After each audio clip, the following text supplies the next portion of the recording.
Welcome to Myclassroom. Hello കൂട്ടുകാരെ, നമ്മൾ ഇന്ന് പഠിക്കാൻ പോകുന്നത് സ്റ്റാൻഡേർഡ് 6 ആറാം ക്ലാസ്സിലെ സോഷ്യൽ സയൻസ്. അതിലെ chapter 3 Kerala, the land, the rain and the people. Keralam, മണ്ണും മഴയും മനുഷ്യനും. Way, way, please! The porters weighed down by goods from the lorries were shouting. വഴി വഴി ഒതുങ്ങി നിൽക്കണം! ലോറികളിൽ നിന്ന് ചുമടുമായി നീങ്ങുന്ന തൊഴിലാളികൾ വിളിച്ചു പറയുന്നുണ്ടായിരുന്നു. In my journeys to the town with my father, this is the first time that I have come across such a big market.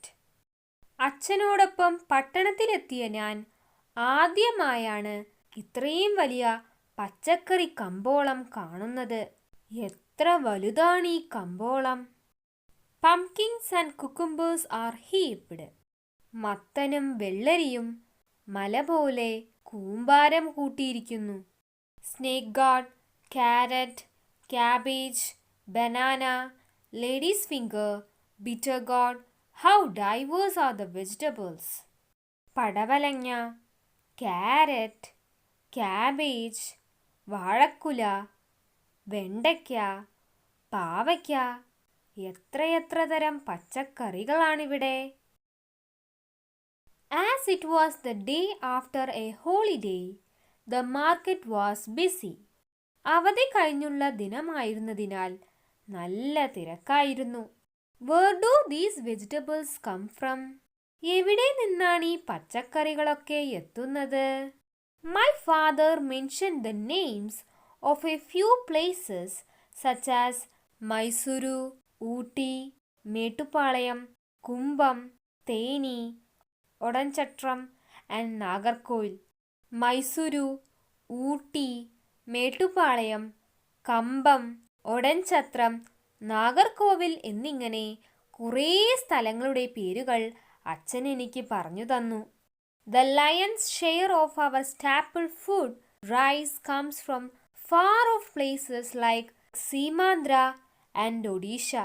നമ്മുടെ പ്രധാന ഭക്ഷണമായ അരിയുടെ നല്ലൊരു പങ്കും എത്തുന്നത് ഇനിയുമേറെ അകലെ സീമാന്ദ്രയിൽ നിന്നും ഒഡീഷയിൽ നിന്നുമൊക്കെയാണത്രേ.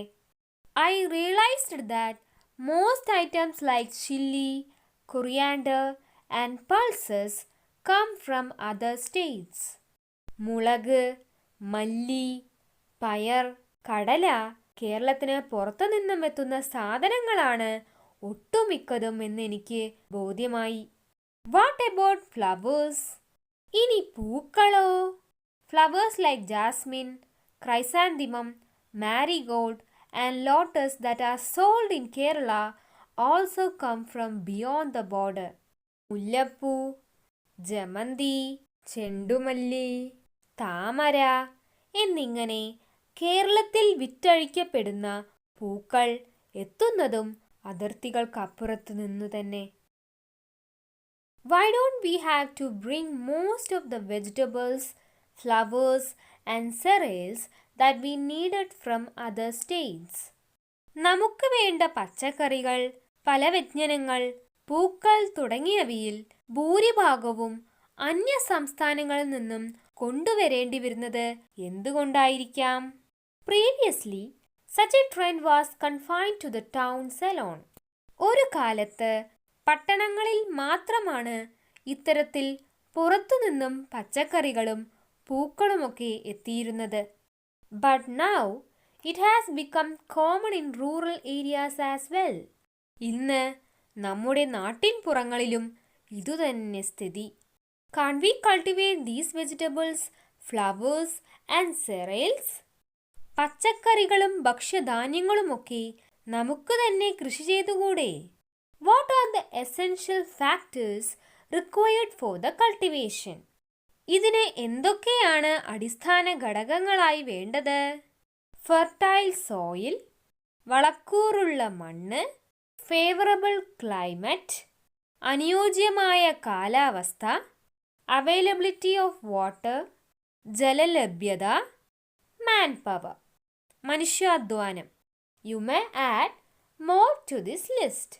മറ്റേതെങ്കിലും ഘടകങ്ങൾ ഉണ്ടെങ്കിൽ കൂട്ടുകാർ കൂട്ടിച്ചേർത്തോളൂ. A comparison with our neighboring state. Tamil Nadu is one of the lead supplier of vegetables, flowers and groceries to Kerala.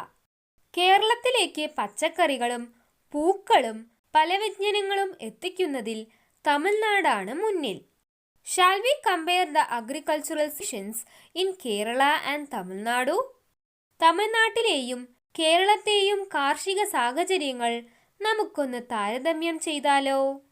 The comparison may be done based on the factors that we have identified earlier. നേരത്തെ നാം കണ്ടെത്തിയ അടിസ്ഥാന ഘടകങ്ങൾ മുൻനിർത്തിയാകാം താരതമ്യം. Look at the following tables. താഴെ നൽകിയ പട്ടികകൾ നോക്കൂ. Major soil types. പ്രധാന മണ്ണിനങ്ങൾ.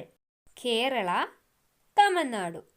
കേരളയിൽ കാണപ്പെടുന്ന പ്രധാന സോയിൽ ടൈപ്സ് ഏതൊക്കെയാണ്? അലുവിയൽ സോയിൽ, എക്കൽ മണ്ണ്, ലാറ്ററൈറ്റ് സോയിൽ, ലാറ്ററൈറ്റ് മണ്ണ്, ഫോറസ്റ്റ് സോയിൽ, വനമണ്ണ്, റെഡ് സോയിൽ. ചെമ്മണ്ണ്. തമിഴ്നാട്ടിലെയോ? റെഡ് സോയിൽ, ചെമ്മണ്ണ്, ബ്ലാക്ക് സോയിൽ, കറുത്ത മണ്ണ്, ലാറ്ററൈറ്റ് സോയിൽ, ലാറ്ററൈറ്റ് മണ്ണ്, കോസ്റ്റൽ അലുവിയം, തീരദേശ മണ്ണ്. Availability of water. ജലലഭ്യത എങ്ങനെയാണ് കേരളയിൽ?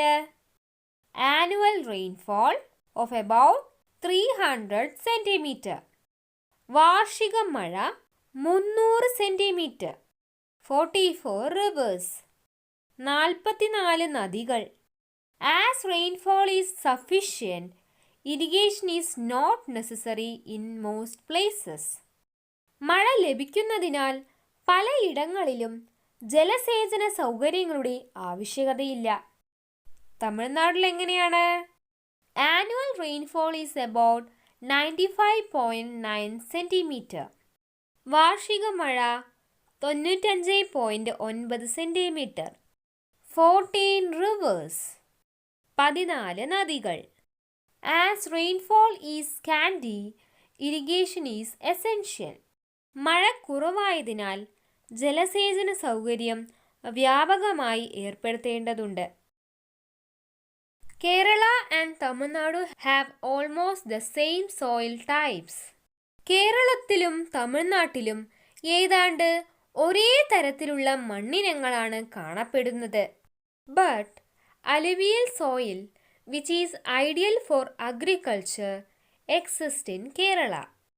എന്നാൽ കൃഷിക്ക് ഏറ്റവും അനുയോജ്യമായ എക്കൽ മണ്ണ് കേരളത്തിലാണുള്ളത്. In the amount of rainfall received as well, Kerala is far ahead of Tamil Nadu. മഴയുടെ ലഭ്യതയിലാകട്ടെ കേരളം തമിഴ്നാടിനേക്കാൾ ഏറെ മുന്നിലാണ്. What other inference can be made? മറ്റെന്തൊക്കെ നിഗമനങ്ങളിലെത്താം? Aren't you convinced that Kerala is suitable for agricultural practices? Keralam കാർഷിക പ്രവർത്തനങ്ങൾക്ക് അനുയോജ്യമായ പ്രദേശമാണെന്ന് ബോധ്യമായില്ലേ? We used to utilize these favorable conditions well. കൃഷിക്കനുകൂലമായ ഈ സാഹചര്യങ്ങളെ കേരളം ഒരു കാലത്ത് വേണ്ട വിധം ഉപയോഗപ്പെടുത്തിയിരുന്നു. In Kerala, the conditions are favorable for the growth of not only coconut, paddy, tapioca, yam and elephant foot yam, but also spice crop like pepper, ginger and cardamom. തെങ്ങ്, നെല്ല്, മരച്ചീനി, ചേന, കാച്ചിൽ തുടങ്ങിയ വിളകളെ കൂടാതെ കുരുമുളക്, ഇഞ്ചി, ഏലം തുടങ്ങിയ സുഗന്ധവിളകളും വളരുന്നതിന് അനുകൂല സാഹചര്യങ്ങളുള്ള നാടാണ് Keralam. Let us examine the physiographic characteristics and the resultant agricultural diversity of Kerala. കേരളത്തിൻ്റെ ഈ കാർഷിക വൈവിധ്യവും അതിനു കാരണമായ ഭൂപ്രകൃതി സവിശേഷതകളും നമുക്ക് പരിശോധിക്കാം. The physiographic diversity and agriculture in Kerala. You have learned in the previous classes that Kerala can be physiographically divided into Highland, Midland and Lowland based on the altitude. സമുദ്രനിരപ്പിൽ നിന്നുള്ള ഉയരത്തിൻ്റെ അടിസ്ഥാനത്തിൽ കേരളത്തിൻ്റെ ഭൂപ്രകൃതിയെ ഹൈലാൻഡ്, മലനാട്, മിഡ്ലാൻഡ്, ഇടനാട്, lowland, തീരപ്രദേശം എന്നിങ്ങനെ തിരിക്കാമെന്ന് മുൻ ക്ലാസ്സിൽ നിങ്ങൾ പഠിച്ചിട്ടുണ്ട്. The crops cultivated in each of these physiographic units have certain peculiar features. ഈ ഭൂപ്രകൃതി വിഭാഗങ്ങൾ ഓരോന്നിലും കൃഷി ചെയ്യുന്ന വിളകൾക്ക് ചില പ്രത്യേകതകളുണ്ട്. Our physiography is suitable for the cultivation of a variety of crops. വൈവിധ്യമാർന്ന വിളകൾ കൃഷി ചെയ്യാൻ അനുയോജ്യമാണ് നമ്മുടെ ഭൂപ്രകൃതി. Highland. Rain, mist and cool weather prevail in our eastern highlands. കേരളത്തിൻ്റെ കിഴക്കൻ പ്രദേശങ്ങൾ ഉൾപ്പെടുന്ന മലനാട്ടിൽ മഴയും മഞ്ഞും തണുപ്പും ഏറെയാണ്. This region is part of the Sahyadri ranges lying well above the sea level. സമുദ്രനിരപ്പിൽ നിന്നും വളരെ ഉയരത്തിൽ സ്ഥിതി ചെയ്യുന്ന സഹ്യപർവ്വത നിരയുടെ ഭാഗമാണിവിടം. The picture 3.2 shows cardamom and tea, the crops cultivated here. ഇവിടെ കൃഷി ചെയ്യുന്ന ഏലം, തേയില എന്നീ വിളകളാണ് ചിത്രത്തിൽ കൊടുത്തിരിക്കുന്നത്. John Joseph Murphy. This Irishman is considered as the father of rubber cultivation in India. Ireland സ്വദേശിയായ ജോൺ ജോസഫ് മർഷി ഇന്ത്യയിലെ റബ്ബർ കൃഷിയുടെ പിതാവായാണ് അറിയപ്പെടുന്നത്. Along with some friends, he started cultivating rubber on the banks of the Periyar near Aluva in 1902. അദ്ദേഹം സുഹൃത്തുക്കളോടൊപ്പം പെരിയാറിൻ്റെ തീരത്ത് ആലുവയ്ക്കടുത്തായി 1902 rubber കൃഷി തുടങ്ങി. Later, he began cultivating rubber on a commercial scale at Yendayar near Mundakayam in Kottayam district. പിന്നീട് അദ്ദേഹം കോട്ടയം ജില്ലയിൽ മുണ്ടക്കയത്തിനടുത്ത് ഏന്തയാറിൽ വാണിജ്യാടിസ്ഥാനത്തിൽ rubber കൃഷി ആരംഭിച്ചു. Mister Murphy was not merely a planter. കേവലം ഒരു പ്ലാന്റർ മാത്രമായിരുന്നില്ല Murphy. Apart from arranging pensionary benefits for the laborers, he built places of worship and schools for the villagers. തൊഴിലാളികൾക്കായി pension ആനുകൂല്യങ്ങൾ, നാട്ടുകാർക്കായി വിദ്യാലയങ്ങൾ, ആരാധനാലയങ്ങൾ എന്നിവ അദ്ദേഹം പണിതു നൽകി. The following are the geographical factors required for the cultivation of these crops. ഈ വിളകളുടെ വളർച്ചയ്ക്ക് ആവശ്യമായ ഭൂമിശാസ്ത്ര ഘടകങ്ങൾ ചുവടെ ചേർക്കുന്നു. ടെമ്പറേച്ചർ ബിലോ 30 ഡിഗ്രി സെൽഷ്യസ്, താപനില 30 ഡിഗ്രി സെൽഷ്യസിൽ താഴെ, അബണ്ടന്റ് റെയിൻഫോൾ, ധാരാളമായി ലഭിക്കുന്ന മഴ, വെൽ ഡ്രെയിൻഡ് സോയിൽ, നീർവാർച്ചയുള്ള മണ്ണ്. Identify the location of the highland from the given map 3.1. മലനാടിൻ്റെ സ്ഥാനം ഭൂപടം 3.1 നിരീക്ഷിച്ച് കണ്ടെത്തൂ. Here, the climate is favorable for the growth of tea, coffee and spice crops like cardamom, pepper, ginger and turmeric. ഏലം, കുരുമുളക്, ഇഞ്ചി, മഞ്ഞൾ തുടങ്ങിയ സുഗന്ധവിളകൾക്കും തേയില, കാപ്പി തുടങ്ങിയവയ്ക്കും അനുയോജ്യമായ കാലാവസ്ഥയാണ് ഇവിടെയുള്ളത്. History tells us that It is the fame of these spice crops that made Kerala the favorite destination of foreigners. ഈ ഭൂപ്രകൃതി വിഭാഗത്തിൽ നിന്നും ലഭിച്ച സുഗന്ധവിളകളുടെ പെരുമയാണ് കേരളത്തെ വിദേശികളുടെ പ്രിയപ്പെട്ട ഇടമാക്കിയതെന്ന് ചരിത്രം പറയുന്നു. But the changes in climate of Kerala and land use have affected the agricultural production in this region.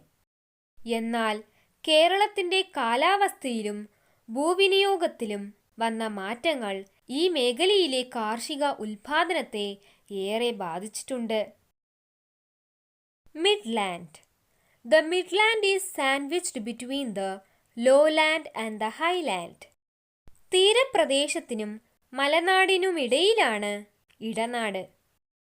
This region in Kerala is characterized by the most diverse crops. കേരളത്തിൽ ഏറ്റവും അധികം വിളവൈവിധ്യമുള്ള പ്രദേശമാണിത്. Cereals, vegetables, tuber crops, etc. are part of this diversity. ഭക്ഷ്യധാന്യങ്ങൾ, പച്ചക്കറികൾ, കിഴങ്ങുവർഗ്ഗങ്ങൾ തുടങ്ങിയവ ഇടനാട്ടിലെ വിളവൈവിധ്യത്തിൻ്റെ ഭാഗമാണ്. Observe the figure 3.3 and identify the other prominent crops of the Midland. മറ്റേതൊക്കെ വിളകളാണ് ഇടനാട്ടിൽ പ്രധാനമായും കൃഷി ചെയ്യുന്നതെന്ന് ചിത്രം നോക്കി കണ്ടെത്തൂ. Abundant rainfall, moderately thick layers of alluvial soil in the river basins and laterite soil along the hilly tracts are the favorable geographical factors for the crop diversity in the Midland region. ധാരാളമായി ലഭിക്കുന്ന മഴ ഈ മേഖലയിലെ ചെറുകുന്നിൻ പ്രദേശങ്ങളിലെ laterite മണ്ണിൻ്റെയും നദീതടങ്ങളിലെ എക്കൽ മണ്ണിൻ്റെയും സാമാന്യം കനത്ത ആവരണം തുടങ്ങി അനുകൂല ഭൂമിശാസ്ത്ര ഘടകങ്ങളാണ് ഇടനാട്ടിലെ വിളവൈവിധ്യത്തിന് കാരണം. This region is suitable for the cultivation of rubber, which is a chief commercial crop of Kerala. കേരളത്തിലെ പ്രധാന വാണിജ്യ വിളയായ റബ്ബർ കൃഷി ചെയ്യുന്നതിന് ഏറ്റവും അനുയോജ്യമാണിവിടം. Extensive cultivation of rubber in this region began in the first quarter of the 20th century. 20ാം നൂറ്റാണ്ടിൻ്റെ ആദ്യ പാദത്തിലാണ് ഈ മേഖലയിൽ റബ്ബർ വ്യാപകമായി കൃഷി ചെയ്യാൻ തുടങ്ങുന്നത്. Till then, the region was largely devoted to the cultivation of tubers like tapioca, yam, elephant foot yam and vegetables. അതുവരെ മരച്ചീനി, കാച്ചിൽ, ചേന തുടങ്ങിയ കിഴങ്ങുവർഗ്ഗങ്ങളും പച്ചക്കറികളും വ്യാപകമായി കൃഷി ചെയ്തിരുന്നു. Plantain cultivation was also prominent. ഏത്തവാഴ കൃഷിയും ഈ മേഖലയിൽ വ്യാപകമായിരുന്നു. But the crop diversity in the Midland is fast giving way to rubber. ഇടനാടിൻ്റെ ഈ വിളവൈവിധ്യം അതിവേഗം റബ്ബറിന് വഴിമാറുകയാണ്. Even small land holdings are now used for rubber cultivation. ചെറിയ കൃഷിയിടങ്ങൾ പോലും ഇന്ന് റബ്ബർ കൃഷിക്കായി ഉപയോഗപ്പെടുത്തുന്നു. Once planted, the rubber crop has the merit of long-lasting yield. ഒരിക്കൽ നട്ട് വിളവെടുപ്പ് തുടങ്ങിയാൽ ഏറെക്കാലം വിളവ് ലഭിക്കുമെന്നത് റബ്ബറിൻ്റെ മേന്മയാണ്. Lowland. The lowland lies close to sea level. സമുദ്രനിരപ്പിൽ നിന്നും അധികം ഉയരമില്ലാത്ത പ്രദേശമാണ് തീരപ്രദേശം. What are the major crops of lowland? Observe the above picture. എന്തൊക്കെയാണ് തീരപ്രദേശങ്ങളിലെ മുഖ്യ വിളകൾ? ചിത്രം നോക്കി പരിശോധിക്കൂ. The deposit of alluvial soil in the lowlands are ideal for paddy cultivation and the saline alluvial soil along the coastal stretches for coconut trees. താഴ്ന്ന ഇടങ്ങളിലെ എക്കൽ മണ്ണിൻ്റെ നിക്ഷേപം നെൽകൃഷിക്കും തീരപ്രദേശങ്ങളിലെ ഉപ്പുരസമുള്ള എക്കൽ മണ്ണ് തെങ്ങ് കൃഷിക്കും ഏറെ അനുകൂലമാണ്. Such regions where these crops were once widely cultivated gradually got transformed into settlements. ഈ വിളകൾ സമൃദ്ധമായി കൃഷി ചെയ്തിരുന്ന തീരപ്രദേശ മേഖലകൾ കാലക്രമേണ ജനവാസ കേന്ദ്രങ്ങളായി മാറാൻ തുടങ്ങി. This led to a significant reduction in agricultural land. ഇത് കൃഷിഭൂമിയുടെ അളവിൽ കാര്യമായ കുറവുണ്ടാക്കി. The hike in the price of seeds, fertilizers and the cost of labor made agriculture less profitable. വിത്ത്, വളം തുടങ്ങിയവയിലെ വിളവർധനവ് കൃഷി ആദായകരമല്ലാതാക്കി. As a result, the farmers were forced to switch to other sectors of employment. ഇതുമൂലം കർഷകർ മറ്റു തൊഴിലുകളിലേക്ക് മാറാൻ നിർബന്ധിതരായി. ഈ ചാപ്റ്ററുടെ ബാക്കി ഭാഗവുമായി നമുക്ക് അടുത്ത വീഡിയോയിൽ കാണാം.